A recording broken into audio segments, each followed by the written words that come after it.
जय बद्री केदारनाथ। दोस्तों बहुत बहुत स्वागत है आप लोगों का मेरे एक और यूट्यूब वीडियो पे। तो दोस्तों आज हो चुकी है 4 नवंबर और 3 नवंबर तक के मेरे म्यूचुअल फंड पोर्टफोलियो अपडेट हो चुके हैं।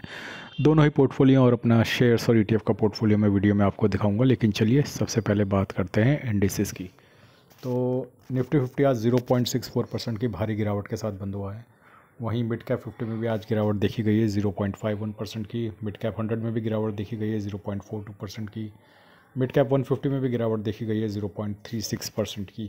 वहीं अगर स्मॉल कैप की बात करें तो स्मॉल कैप 100 में 0.82% की गिरावट है, स्मॉल कैप 50 में 0.88% की गिरावट है और स्मॉल कैप 250 में 0.66% की गिरावट है। यानी कि जो कल बड़े थे स्मॉल कैप वो आज उतर गए हैं।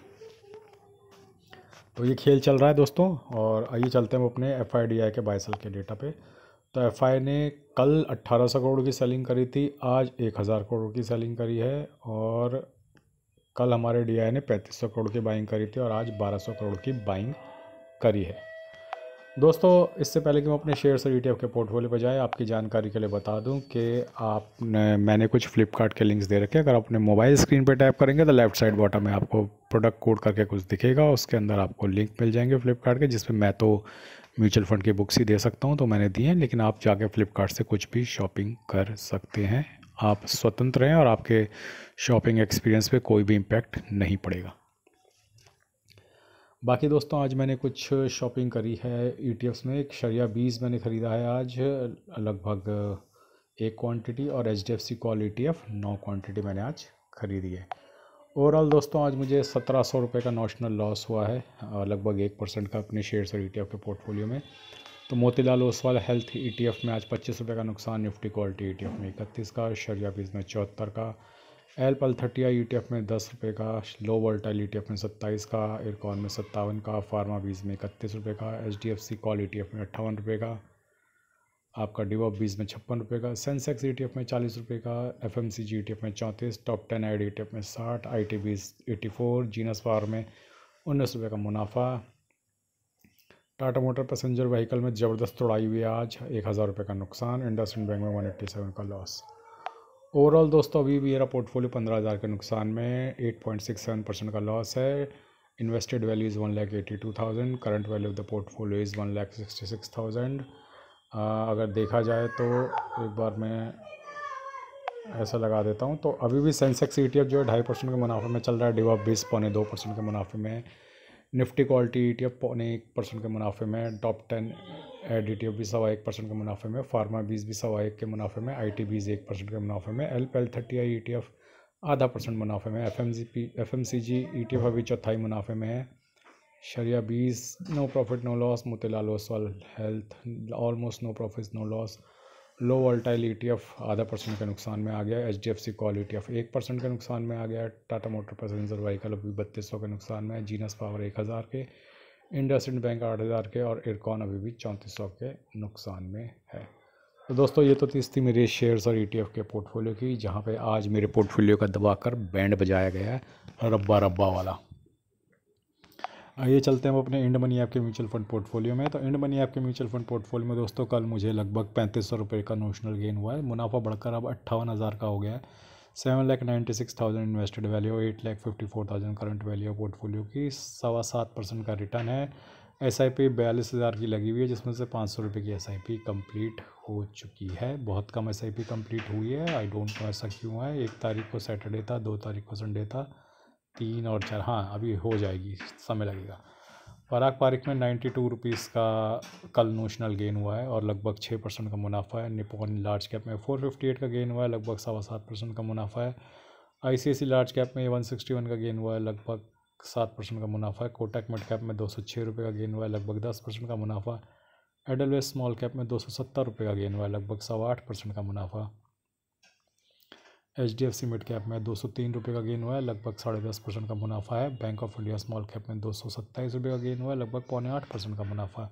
एडलवेज मिड कैप में 219 रुपये का गेन हुआ है, लगभग 10.25% का मुनाफा है। निपॉन इंडिया ग्रोथ में 192 का गेन हुआ है, लगभग 9.5% का मुनाफा। इन्वेस्को मिड कैप में 122 रुपये का गेन हुआ है, लगभग 11.5% का मुनाफा। HSBC स्मॉल कैप में 207 रुपये का गेन हुआ है, 6.25% का मुनाफा।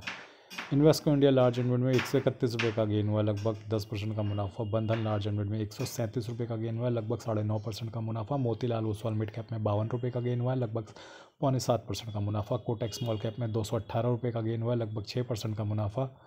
और कैनरा रोबेको स्मॉल कैप में 185 रुपीज़ का गेन हुआ, लगभग 7.8% का मुनाफा। निपॉन इंडिया स्मॉल कैप में 152 रुपये का गेन हुआ, लगभग 7.25% का मुनाफा।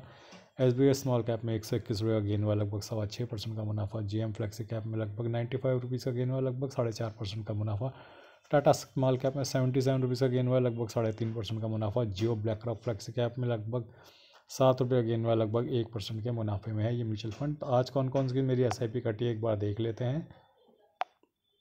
आज मेरी एडलवेज स्मॉल कैप, बस एक ही SIP आज मेरी कटी है एडलवेज स्मॉल कैप की, और ठीक ठाक रेट पे आज एडलवेज स्मॉल कैप मुझे मिल गया होगा कि स्मॉल कैप में आज तगड़ी कुटाई हुई है। ये चलते हैं हम अपने वीडियो के अंतिम पड़ाव जो है हमारा ग्रो ऐप का म्यूचुअल फंड पोर्टफोलियो। तो ग्रो ऐप के म्यूचुअल फंड पोर्टफोलियो में दोस्तों कल मुझे लगभग 17 हज़ार रुपये का नोशनल गेन हुआ है। मुनाफा बढ़ के 1,08,000 हो गया। 27,47,000 इन्वेस्टेड वैल्यू और 28,56,000 करंट वैल्यू है पोर्टफोलियो की। तो किस किस म्यूचुअल फंड ने कल मुझे पॉजिटिव रिटर्न दिया एक बार मैं फ़िल्टर करके आपको दिखा देता हूँ। सबसे ऊपर है PSU, bank of India small cap, बंधन स्मॉल कैप। तो यहाँ पे अच्छे मुनाफे हुए हैं मुझे, और आप देख सकते हैं कुछ शायद म्यूचुअल फंड नेगेटिव रहे हों कल, आई एम नॉट श्योर। नहीं जी, कल कोई भी नेगेटिव नहीं था, सारे म्यूचुअल फंड मेरे पॉजिटिव में थे। तो भैया आज मार्केट 165 पॉइंट गिर गई है। वैसे तो मुझे अपने ETF एवरेज करने थे 2:30-3 बजे के आसपास, लेकिन 2:30-3 बजे के आसपास आज मैं बहुत बिज़ी था और अपने काम में व्यस्त था, तो मैं बाइंग नहीं कर पाया। अदरवाइज़ मैं बाय ज़रूर करता, क्योंकि बहुत अच्छे लेवल पे मार्केट आके अब खड़ी हो गई है। और अगर आप में से कई लोग मुझसे पूछते रहते थे भैया लमसम पड़ा है तो एक टुकड़ा डाल सकते हैं क्या उसका, तो ये लेवल आ गया है लमसम का एक टुकड़ा डालने का, तो इस लेवल पे ज़रूर डालना चाहिए। मार्केट अब कंसोलिडेट कर रही है, यहाँ से अब जब भी रिवर्सल लेगी मेरे हिसाब से 25,500 के नीचे नहीं जानी चाहिए, और यहीं से अब रिवर्सल होगा 50-100 पॉइंट नीचे से ही, या फिर 25,600 से यहीं से रिवर्सल हो सकता है। तो डेटा भी आना बाकी है, तो डेटा देख के मैं आपको बता दूंगा, लेकिन फ़िलहाल बहुत अच्छे अट्रैक्टिव लेवल पे मार्केट आ गई है, तो यहाँ पे ख़रीदारी ज़रूर कीजिएगा। और अगर आपके पास लमसम है तो उसके 8-10 टुकड़ों में से एक टुकड़ा आज ज़रूर डालना चाहिए था आपको।